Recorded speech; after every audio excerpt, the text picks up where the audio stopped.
예, 오늘 나훔 1장 9절부터 15절까지의 말씀을 중심으로 경고와 은혜라는 제목으로 우리 함께 말씀을 나누고자 합니다. 나훔의 주제는 아수르, 니느웨의 멸망이지요. 그런데 이 나훔서를 가만히 잘 살펴보다 보면 나훔서는 니느웨에 대한 경고가 주가 아니라 사실은 이 이야기를 누구에게 하고 있느냐 하면 유다에게 하고 있는 거예요. 유다에게. 유다가 니느웨의 멸망을 보면서 아주 지금 직면에 있는 니느웨의 멸망을 보면서 니느웨가 이제 멸망할 건데 그걸 보면서 너희들이 빠르게 정신을 차리고 하나님께로 되돌렸으면 좋겠다 하는 것이 바로 나훔에 숨겨져 있는 주제입니다. 결국 이방제국 니느웨의 멸망의 선포가 아니라 하나님의 백성들의 회복을 바라는 것, 이것이 이 나훔서의 굉장히 중요한 주제이고 목표라는 것이죠. 이 점을 염두에다 두고 우리가 성경을 읽으면 조금 좋을 것 같습니다. 그런데 이제 이 성경을 그렇게 생각하고 읽어도 조금 이제 어려운 부분이 있는데 그 어려운 부분이 뭐냐 하면요. 이 신학자들도 서로 다른 주장을 하는데 이 나훔서에 너는이라고 하는 대명사가 많이 쓰여요. 너는, 그들은 뭐 이렇게 많이 쓰이는데 이것이 니느웨를 가리키는 것이냐, 유다를 가리키는 것이냐를 갖다가 신학자들도 서로 다른 의견들을 많이 내놓고 있다는 것이죠. 이것이 조금 문제가 되기도 합니다. 왜냐하면 그것에 따라서 조금씩 해석이 달라지기 때문이지요. 하지만 걱정할 것은 없습니다. 대동소이하기 때문이지요. 제가 그 이유를 말씀을 드리면 이렇습니다. 예를 들면 내가 이것이 아수르냐 유다냐 이것에 따라서 조금 달라지는 것이 9절과 10절의 말씀을 보면 이제 하나님께서 행동하실 거예요. 대적들은 원수들은 곧 멸망할 것이고 그 다음에 그들의 상태는 재기하지 못할 것이고 그 다음에 가시덤불과 같이 혼란스럽고 술 마신 것처럼 정신이 없고 지푸라기처럼 다 타버릴 것이라는 거죠. 그런데 그때의 9절에 보면 뭘 하느냐 하면 내가 이렇게 시작을 해요. 내가 여호와를 거스르려고 하는 계획을 세우는구나 이렇게 얘기하는데 이 내가 여호와를 거스르는 계획을 세우는 이가 누구냐 하는 것이지요. 아수르로 볼 수 있어요. 아수르로 본다고 하면 아수르가 그러한 여호와를 거스르는 계획들을 너희가 열심히 새겼기 때문에 이제 여호와께서는 다시는 내가 일어나지 못하게 멸망시키실 것이라, 타는 지푸라기와 같이 만들 것이라 이렇게 해석을 할 수 있습니다.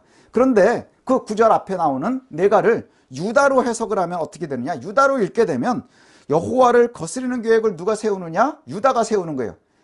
그리고 나서 지금 하나님의 백성 유다가 여호와를 거스르는 계획을 세우고 있는 그 동시에 하나님께서는 지금 니느웨, 범죄하고 있는 니느웨를 아주 멸망시킬 것을 계획하고 계시다 하는 것이죠. 이게 동시에 일어나고 있다는 거예요.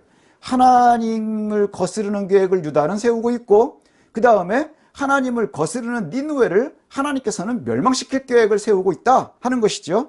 그럼 이것을 갖다 동시에 보면 유다에게는 어마어마한 경고의 말씀이 되는 것입니다. 저는 개인적으로는 9절은 너는 하는 것은 유다로 보는 것이 옳을 것 같아요. 왜냐하면 히브리어는 2인칭 이 대명사도 남성형과 여성형이 구분이 되는데 보통 예루살렘 그 다음에 유다의 이스라엘의 도시들을 이야기할 때는 남성형이 쓰이는데요. 이방 도시들을 이야기할 때는 아니면 타락했을 때의 경우에는 여성형을 쓰는 경우가 많습니다.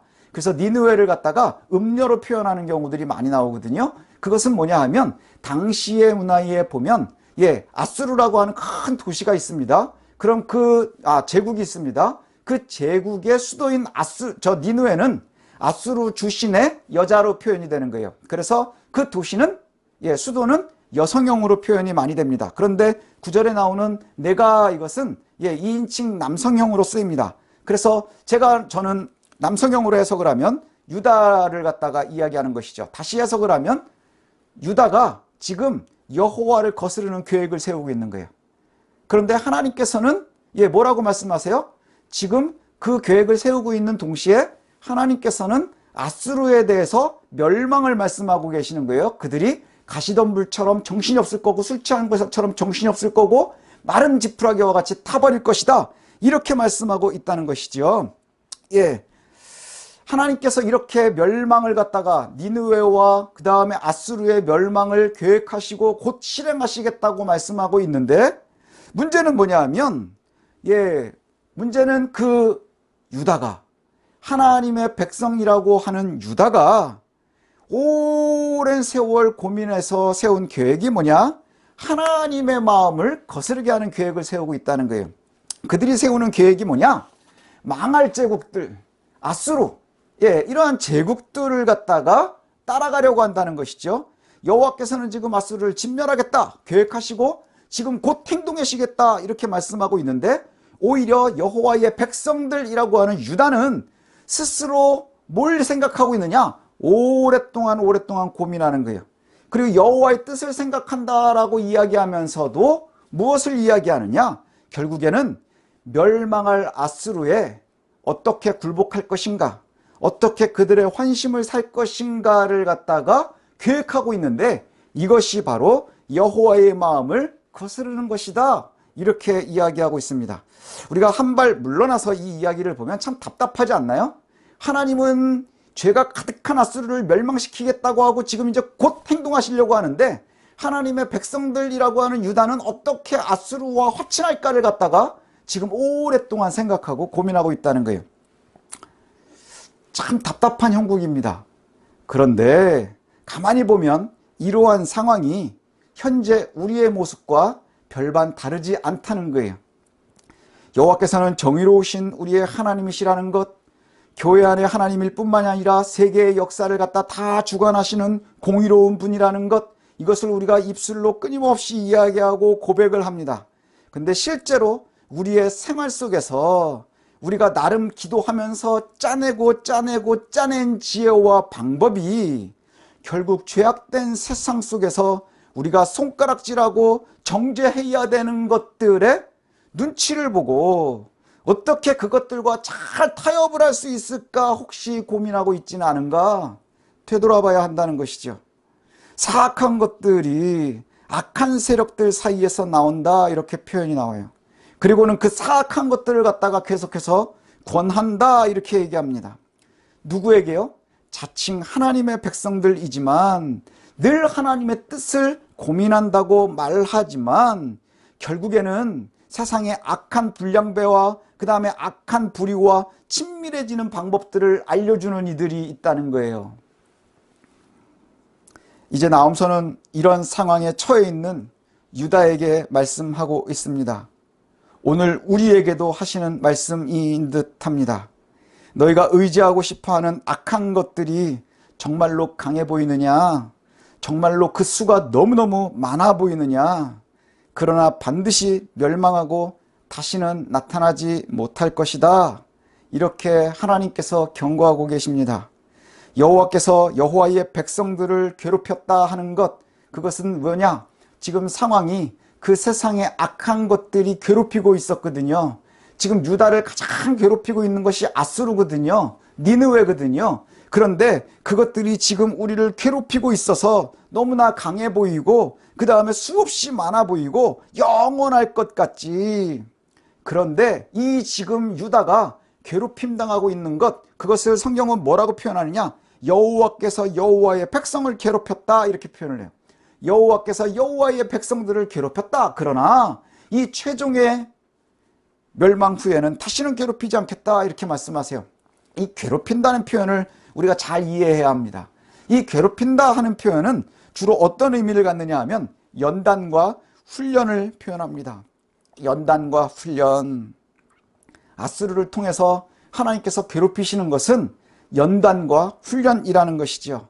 예를 들면 출애굽을 했었던 이스라엘이 광야에서 오랫동안 고생했습니다. 여호와께서 괴롭히셨습니다. 그 이유가 뭘까요? 광야에서 멸망하게 하는 것이 아니라 여호와를 알고 결국에는 가나안을 정복할 수 있도록 그들을 강하게, 그리고 여호와와 함께 가나안을 누리게 하기 위함이라는 것이지요. 이전에 애굽 아수르와 같은 강대국의 압제에 눌려서 고생하고 있고 괴로워하고 있고, 그렇지만 그 괴로움은 강대국들과 좋은 관계를 맺어서 살 길을 찾으라고 하는 것이 아니라 진정한 힘의 근원이 여호와라는 것을 의지하고, 그리고 그것을 알리시기 위해서 지금 잠시 그 괴로움을 겪도록 하셨다 하는 거예요. 그러나 악은 진멸될 것이고 최종 심판 후에는 다시는 하나님의 사람들, 하나님의 백성들을 괴롭히지 못할 것입니다. 이것이 우리에게 위로인 거예요.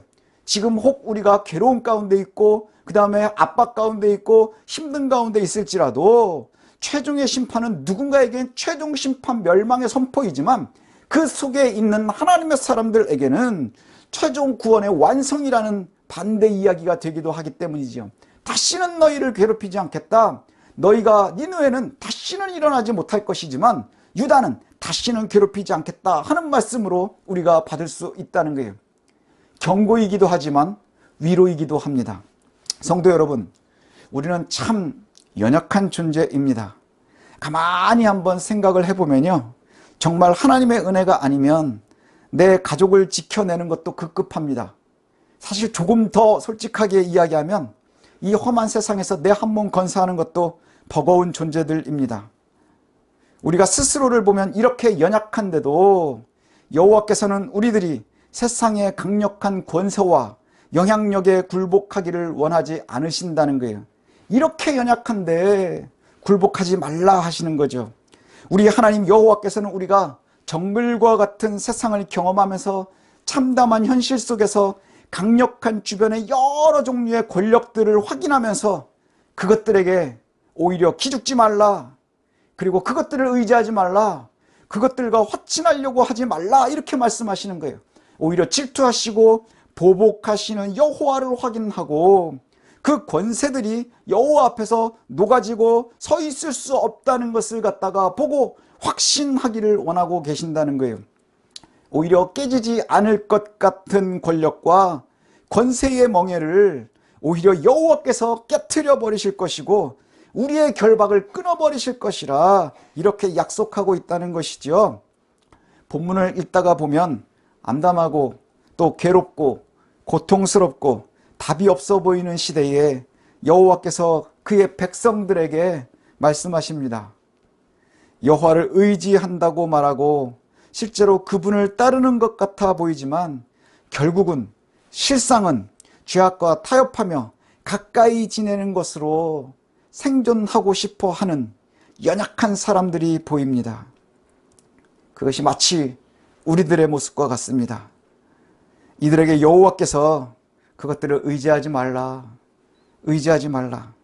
내가 그것들을 다 멸망시킬 건데 왜 너희가 그 멸망당할 것을 의지하느냐, 이렇게 말씀하신다는 거죠.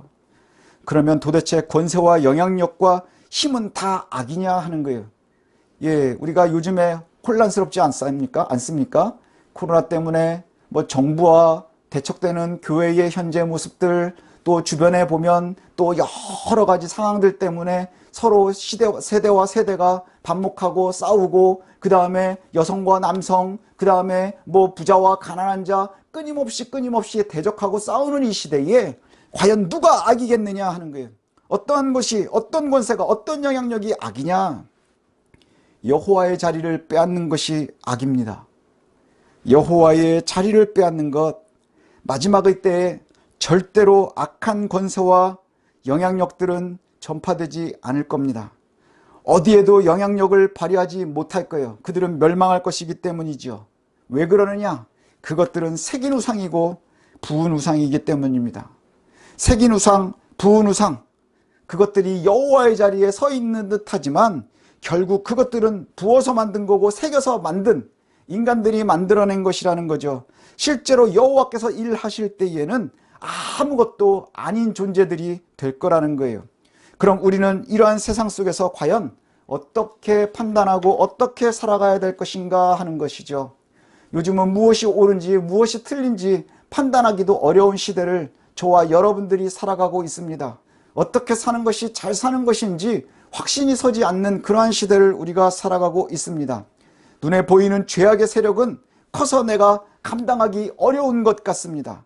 눈에 보이지 않고 멀리 계시는 하나님 계시는 것 같은데 그 하나님의 손이 과연 우리를 잘 보호해 주실까 확신이 들지 않기도 합니다. 그러나 정말 하나님의 사람들은 믿음으로 서야 할 줄로 압니다. 참된 성도들의 삶을 살기 위해서 노력하는 그들의 심령을 보시고 하나님이 보호하실 것, 이것을 우리가 신뢰했으면 좋겠습니다. 그럼 구체적으로 어떻게 하는 것이 그와 같이 사는 방법일까요? 아름다운 소식을 전하고 화평을 전하는 자의 발이 산 위에 있다, 이렇게 표현을 해요. 이것은 이사야 52장 7절 말씀을 갖다가 쓴 이야기 같습니다. 산을 넘는 자들의 전하는 복된 소식, 평화의 핵심을 이제 곧 임하는 하나님의 다스리심을 이야기하는 것이지요. 이것이 우리가 이전에 살폈었던 복음입니다. 복된 소식, 복음, 좋은 소식, 여호와의 승리의 소식, 예수 그리스도의 이야기, 이것을 신뢰하는 데서부터 시작되는 거예요. 여호와의 승리를 신뢰하는 데서부터 시작되는 거예요. 그것을 믿는 데서부터 시작되는 거예요. 그 소식이 지금 내 발 앞에 있지는 않지만 저기 산 위에 도착해 있다는 거예요. 저기 산 위에 도착해 있고 지금 우리 앞에 도착해 있다는 거예요. 그것을 믿으시기 바랍니다. 하나님께서 우리에게 약속하시는 그 약속을 믿으시기 바랍니다. 그리고 복음을 들은 우리들이 무엇을 해야 되느냐? 두 가지를 오늘 본문이 이야기합니다. 첫 번째는 유다야, 너의 절기를 지키라, 이렇게 얘기를 해요. 절기를 지키라. 절기는 이스라엘 백성들이 가나안에 정착을 하면서부터 생겼습니다. 그리고 출애굽을 할 때부터 생겼습니다. 그 절기라는 것은 하나님과 실제의 삶 속에서 부대끼면서 만나는 거예요. 절기들은 실제 삶의 영역 속에 있는 것이죠. 날짜가 정해져 있고, 그리고 그 날짜를 만나면 하나님께서 우리에게 어떻게 우리와 함께 하시는지를 갖다가 느끼는 거예요. 유월절과 무교절을 지내면서 여호와께서 우리를 애굽에서 건져내셨고 여호와께서 지금도 살아계신 우리의 구원자이시구나 라고 하는 것을 삶 속에서 느끼는 것이지요. 또 초막절을 보면서 풍성한 추수 속에서 하나님의 은혜를 누리는 거예요. 절기를 지키라 하는 것은 하나님과 더불어 살아가는 거예요. 삶 속에서 하나님은 저기 계시고 우리는 이 땅에 있고, 이게 아니라 하나님과 우리가 일상생활 속에서 더불어서 살아가라고 하는 것이죠. 이념 속에, 상상 속에 계시는 하나님과 관계를 자꾸 회복하려고 하지 말라는 거예요. 이념 속, 상상 속의 하나님이 아니라 실제로 우리와 함께 하시고 우리의 실제 생활 속에, 우리의 삶의 영역 속에서 일하시는 그 하나님을 바라보라는 것이죠. 실제 삶의 영역 속에 계시는 그 하나님과 동행하라. 이것이 바로 절기를 지키라 하는 의미입니다. 또 두 번째로 얘기하는 것이 유다야, 서원을 갚아라, 이렇게 얘기를 해요. 유다야, 서원을 갚아라. 서원이라는 것은 곤경에 처해져 있을 때에 하나님의 도우심을 구하면서 약속하는 거지요. 그래서 머리를 구약 율법에 보면 삭발을 하고 그 다음에 기도하고 이러는 장면들이 나옵니다. 그런데 그 기간 동안에 서원을 갚는다 하는 것은 뭐냐? 하나님께서 이것을 해결하시는 것. 그리고 서원을 갚는다는 건 뭐예요? 다 해결이 되어서 이제 일상을 회복하는 걸 이야기하는 거예요. 하나님과의 일상을 회복하라. 무너진 것이 있다면, 하나님과의 일상이 깨어진 것이 있다면, 유다야, 내가 아수르를 의지하고 싶어 했니? 애굽을 의지하고 싶어 했니? 그렇다면 이제 깨진 그 관계에서 하나님과의 관계를 회복하라. 하나님과의 일상을 회복하라. 이러한 의미입니다. 결국 하나님의 뜻과 세상의 유혹 사이에서 고민할 때 여호와의 길을 실생활에서 살아가십시오. 실생활 속에서 여호와의 길을 살아가십시오. 그리고 그것이 일상이 돼서 여호와의 백성의 보편적인 일상적인 삶이 되도록 노력해야 될 줄로 믿습니다. 악한 세력의 최종 멸망의 날, 그날은 우리에게 구원의 완성의 날이 될 줄로 믿습니다.